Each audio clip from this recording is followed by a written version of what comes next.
पश्चिम की ओर फैली हुई पहाड़ियों पर सूरज डूब रहा था, जिसका आधा भाग पहाड़ की चोटी से नीचे जा चुका था और आधा भाग ऊपर दिखाई दे रहा था। थोड़ी देर बाद पूरा सूरज पहाड़ियों के पीछे डूब गया। अब चारों ओर अंधेरा छाने लगा। सूरज धीरे धीरे अपना उजाला समेटता जा रहा था। ऐसा लग रहा था कि सारा वातावरण गहरे अंधेरे में डूब जाएगा। लेकिन ठीक उसी समय यह प्रक्रिया हो रही थी।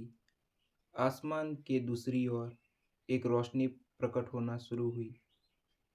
यह 12वीं का चांद था, जो सूरज छिपने के बाद विपरीत दिशा से चमकने लगा और कुछ देर बाद पूर्ण रूप से प्रकाशित हो गया।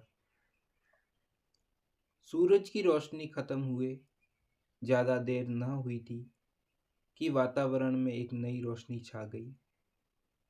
यह प्रकृति का संदेश है, मैंने अपने दिल में सोचा। जब एक संभावना खत्म होती है तो उसी समय दूसरी संभावना शुरू हो जाती है। सूरज अस्त हुआ तो दुनिया ने चांद से खुद को रोशन कर लिया। इसी प्रकार व्यक्तियों और राष्ट्रों के उभरने की संभावनाएं कभी खत्म नहीं होती। अगर समय एक बार किसी को गिरा दे तो उसके लिए ईश्वर की इस दुनिया में निराश होने का कोई सवाल नहीं है। वह नए अवसरों का उपयोग करके दोबारा अपने उभरने की तैयारी कर सकता है। आवश्यकता केवल इतनी है कि इंसान समझदारी का सबूत दे और निरंतर संघर्ष से कभी न उतकाए। ईश्वर ने इस संसार को विचित्र संभावनाओं के साथ बनाया है। यहाँ पदार्थ नष्ट हो जाता है तो वह ऊर्जा बन जाता है। अंधकार आता है तो उसके भीतर एक रोशनी उभर जाती है।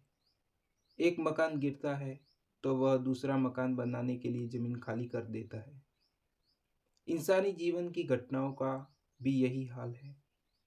यहाँ हर असफलता के अंदर एक नई सफलता की संभावना उभर जाती है। अगर दो देशों की प्रतिस्पर्धा में एक देश आगे बढ़ जाए और दूसरा देश पीछे रह जाए तो यह बात यही खत्म नहीं होती। उसके बाद एक और प्रक्रिया शुरू हो जाती है। बड़े हुए राष्ट्र में विलासिता और आराम पसंदी आ जाती है। दूसरी ओर पिछड़े हुए राष्ट्र में परिश्रम और संघर्ष की एक नई भावना जाग उठती है। इसका मतलब यह है कि ईश्वर की इस दुनिया में किसी के लिए साहस खोने या निराश होने का कोई सवाल नहीं है। परिस्थितियां चाहे कितनी भी प्रतिकूल क्यों न हो, उसके आसपास व्यक्ति के लिए एक नई सफलता मिलने की संभावना मौजूद होगी। इंसान को चाहिए कि इस नई संभावना को जाने और उसे उपयोग करके अपनी हार को वापस जीत में बदल ले।